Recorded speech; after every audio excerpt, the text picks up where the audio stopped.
there's a struggle for power, whether people acknowledge it or not, and that both the partners are struggling for power and security in that relationship. And usually in an abusive relationship, if that's what you're referring to, it's about control, and usually the offender tries to enforce control with physical and psychological abuse. How do you teach an abuser, whether it's verbal, emotional, physical abuse, how do you teach that person not to do that? How can the therapist be effective there? You would raise awareness, yes. right, to the fact that they're not powerless. They may feel powerless, but that they are not powerless. Right. So are you saying, because it's feelings of powerlessness that bring that.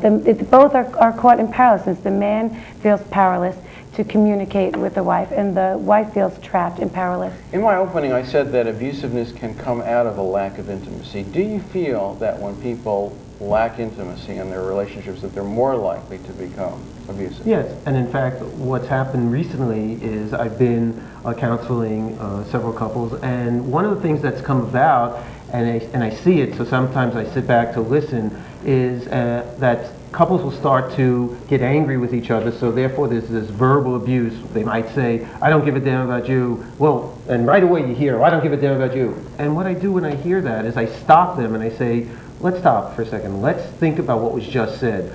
I know that that may have been said because you felt it at the moment, but is that really what you wanted to say? And what often happens is I help the couple understand that in a particular case, we're talking about men now, this is a man that may fear intimacy. So what he did was he lashed out at you because he wanted to run back into his cave, shut the door, and therefore we don't have to communicate any longer. Do you agree with my statement that a loving gesture will normally yield a loving response, even if the relationship has fallen apart, even if people are near divorce, even if things have become abusive?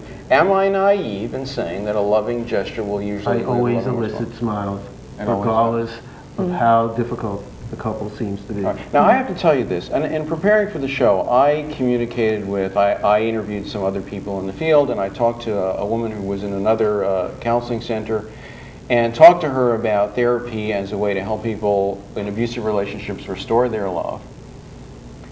And I was told, because I think this is where your opposition comes from, I do, honestly, I know it's Men's Net, but I think it comes from leaders in the women's movement. I was told by this woman that the therapist is a colluder.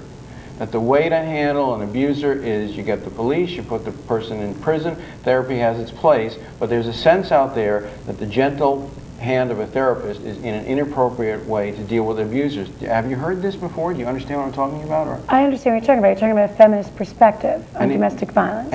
Well, right, and what I'm thinking about, one problem I think is that language can be vague. When you say, well, a loving gesture make a difference. To me, a loving gesture is vague.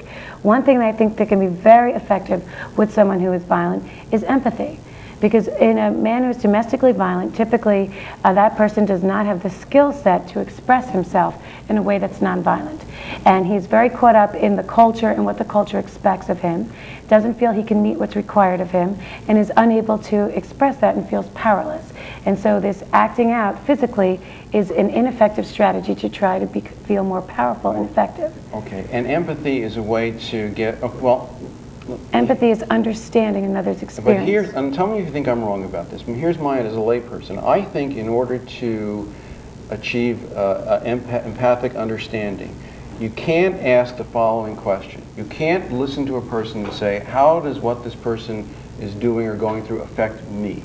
The minute you ask, which I think is what happens in relationships between men and women, I think people hear, but they're always hearing by evaluating, which is what I said in my opening. Mm-hmm. How does this affect me?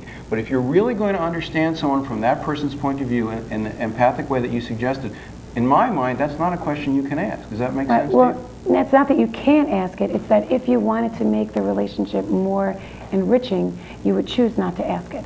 Because you would evaluate, but you would not evaluate the interaction in terms of, is it right or wrong, but in terms of, is this enriching? And you want to evaluate it in terms of what is this person feeling and needing in the moment. But suppose what's enriching to her is different from what's enriching to me. Suppose she really is looking for something else. How do you bridge that gap? People who loved each other who now drift apart, and she wants one thing, he wants another. How can you find something that's enriching for both if it's not there? Well, it requires an awareness, I would say, of what each person is feeling and needing. and a negotiation. But each side has to be equally interested in what they're feeling and needing and what the other side is feeling and needing. And you need to be able to express, you say express vulnerability. That's been an issue for men, not being able to express vulnerability. I think it's a problem. But it's important for a man to express what he's feeling, and because certain needs are not being met, and then offer that person an opportunity to help him meet his needs. And have you not heard from other men, am I the only man to say this, that when I express vulnerability, that I feel that scares women? Have you not heard that from other men? No, I have heard that. Yes. And then I think if you judge that woman for judging you, that contributes to the alienation. So I shouldn't judge that she's, well, I don't quite follow. If she's judging me and I feel that that's going to shut me down, how do I deal with that?